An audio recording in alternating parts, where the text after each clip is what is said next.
Jimaata darbee barsiisonnii fi namoonni biroo Finfinneerraa gara Walloo Kamisee imalaa turan konkolaataa keessaa buufamuun ajjeefamaniiru. Barsiisota Finfinneerraa gara Kamisee osoo deemanii ajjeefaman keessaa tokko barsiisaa Efreem Indaaluuti. Godina Wallagga Lixaa Najjoorraa barsiisummaaf godina addaa saba Oromoo Wallootti karamadamee barsiisaa Efreem balleessaa tokko malee konkolaataa keessaa fuudhamee ajjeefamuu maatiin BBC'tti himaniiru. Obboleessi barsiisaa Efreem obbo Fayyisaa Indaaluu haala obboleessi isaa itti ajjeefamee fi caba maatiin keessa jiru akkanaan ibsa. Obboleessi keenya anaaf hangafa kiyyaati akka maatii keenyaatti hanganuuf hangafa nama mana lama hoogganudha. Mana kansaa fi mana abbaa kooti abbaa kiyyallisoo hin jirre haadha koo kan guddisaa jirudha. Addatti haadhi kiyya immoo hir'ina qaama qabu isaan jaamaadha. Nama maatii akkasii guddisuu jiruuf jireenya isaa geggeeffachuuf jecha gammoojjii baraa keessa deemee hojii garaagaraa hojii barsiisummaa nama hojjetudha. Haadha warraasaa Finfinnee jiraattu dubbisuudhaaf akkasumallee carraa boqonnaa argatee dubbisuudhaaf achi ture ishee bira ture. Otoo gara bakka hojii isaatti deebi'aa jiru sadarkaan infoormeeshinii argattee Dabrasiinaa fi Shawaaroobiit gidduutti qabame. Dhaloonni eessatti dhalatee guddate? Wallagga Lixaa aanaa Najjoo ganda Qotee Bulaa Waggaarii Bunaa jedhamu keessatti dhalatee guddate. Yoomi miidhaan kun kan irra ga'e? Kan inni qabame dursee ta'ee kan inni miidhaan kun irra ga'e jimaata. Yoom ture kan deeme Finfinneedhaa garas? Finfinneedhaa garas kan deeme hojja lammaffoo yookaan facaasaa kan jedhamu deeme.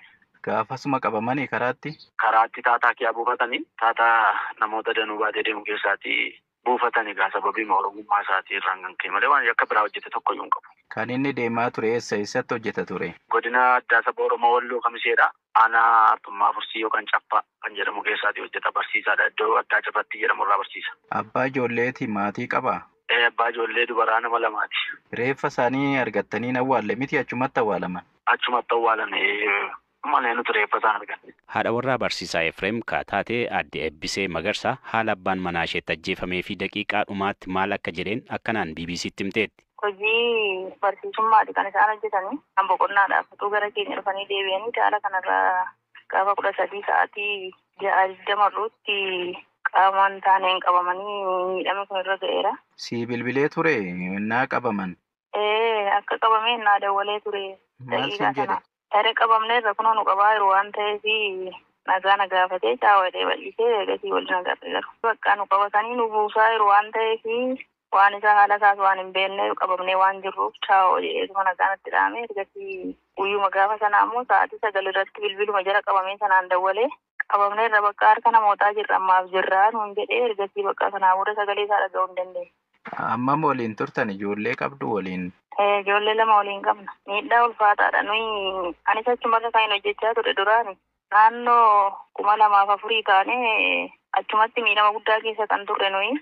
Ammas immoo dabalee kun bara kana ammoo sadhumaa lubbuun isaanii akkasitti haala kanaan darbeera waan ta'eef kan qabnu miidhama guddaadha haala ulfaataadha jechuudha ijoollee kana guddisuuf. Atis hojii barsiisummaatu hojjettaa?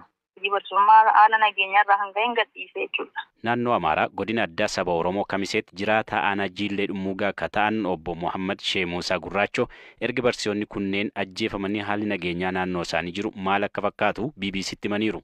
Ammallee akkasumatti namoota keenya eegutti jiranii malee haalli tasgabbaan hin jiru naannoo Shawaaroobii tasgabbaan hin jiru. Rakkoon kun hoggaa Finfinnee shaneessaa kee jirreeffanu eegale. Namni mana hin qabu mana jalaa gubanii barbadeessanii haalli naannoo kana baay'ee ulfaatadha. Barsiisota yeroo qormaataa ijoolleen kutaa 8 kutaa 7 qoramtu haati ofii gaafatu achi darbanii turanii. Barumsi jalqabamuuf ijamee as dhufu odoo deemanuu karatti eeganii makiinarraa buusanii qalanii cafanii akka kanatti daandiirratti haranii kanatti irra ga'e. Haaluma wal fakkaatuun naannoo Amaaraa iddoowwan akka Gojjam, Shawaa Kaabaa, Walloo Kaabaaf Gondar keessatti walitti bu'iinsi cimaan jiraachuu fi daandiiwwan cufamuu jiraattonni dubbataniiru.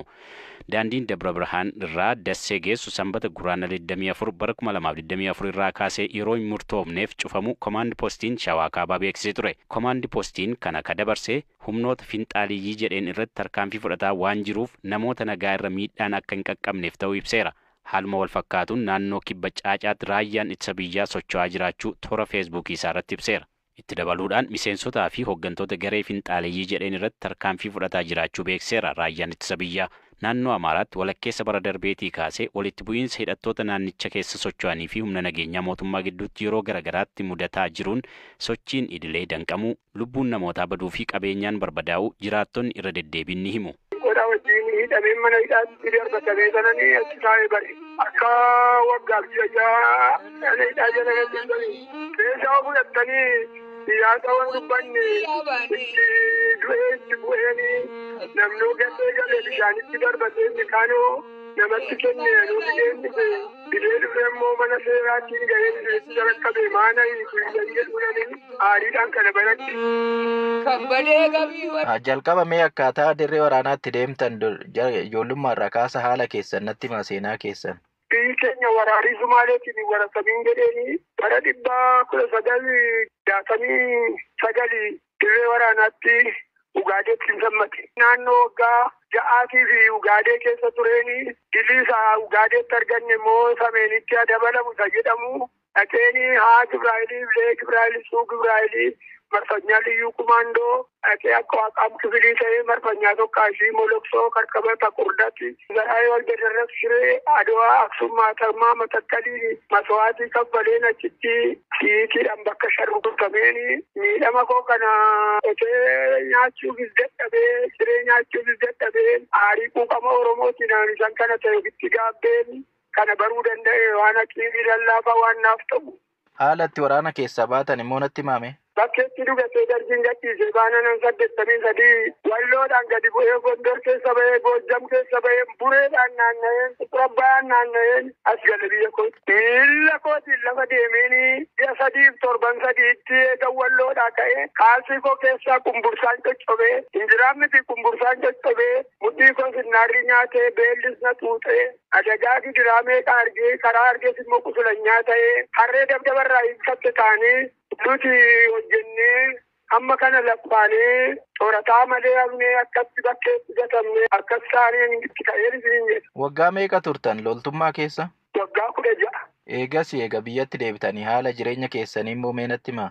Duuleen galeedhee olaantummaa kootuun oliif ofiin mul'isiini gadi bu'ee soqotuu wajjin qotee sochiruu wajjin turee gara bal'inaanii haaruma jireenya ammaatu natti ulfaatee fuudhee mana dhaabbadhee gaafan jedhu waati ijoollee koo ijoollee 8 dhiiftee du'aaf jiraatti ijoollee 8 dhiiftee du'aaf misiraata walii biraan talaayyaa amnee fi aariitu na qabannaan kana jalqabe. Akkamitti jiraachisaa turtarree ijoollee 8 eegasii?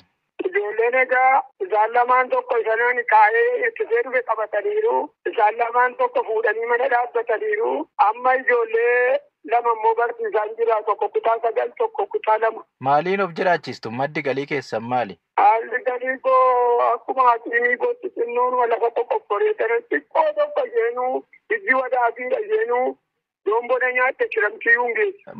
Mana cidhaafaa deemtanii masiinkoo kana taphattu moo ofumaatti hin bashannantu moo madda galii godhattanii ittiin hojjechaa turtan? Maal maddi galii ishee sabbaa jaallatetu waan akka abbaan kan immoo akkanumatti ilkaaniin kolfeetee na bira darbaa yeroodhaan dhaggeeffateetti natti bashannanee masokka maaltuun akkas na gargaara. Booda kana immoo namni baay'een isin dhaga'aa jira miidiyaa hawaasummaati irratti.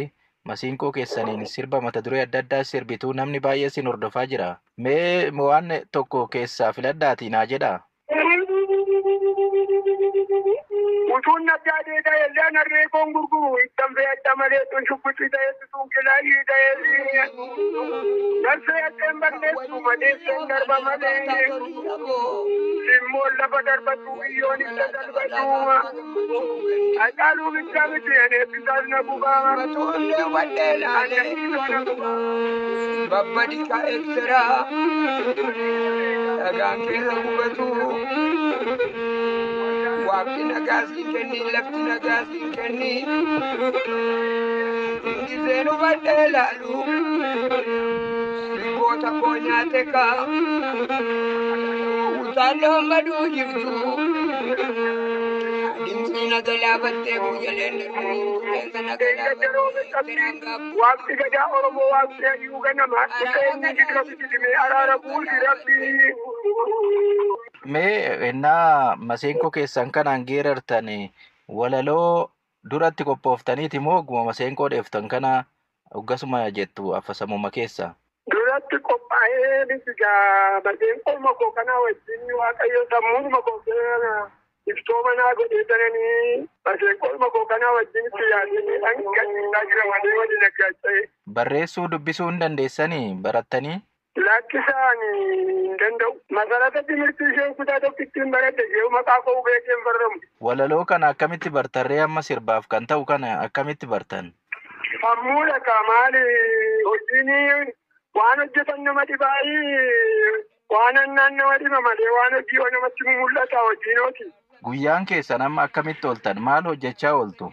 Maaliidha akkuma rabbi jedhetti ooltumaanis beelaas beekotaas haasaas sakaraa deemuunis beeris jajjabeessaa naggaadees jajjabeessaa hidhataas jajjabeessaa qottuus jajjabeessaa haala jedhu itti daddarbannee dhumatti oolchina qaba. Gara fuulduraatti karoorri keessan maali? Maal yaaddu karaa maseenqoo kana wanni gochuu yaaddan? Albaanii baasee diriirseduma uummata qofaatti barbaadan. Jaarsa gadaa waammanne jaarsa keetiis waammanne koottaaraadha gaafannaa uummataaf tattaafannaa.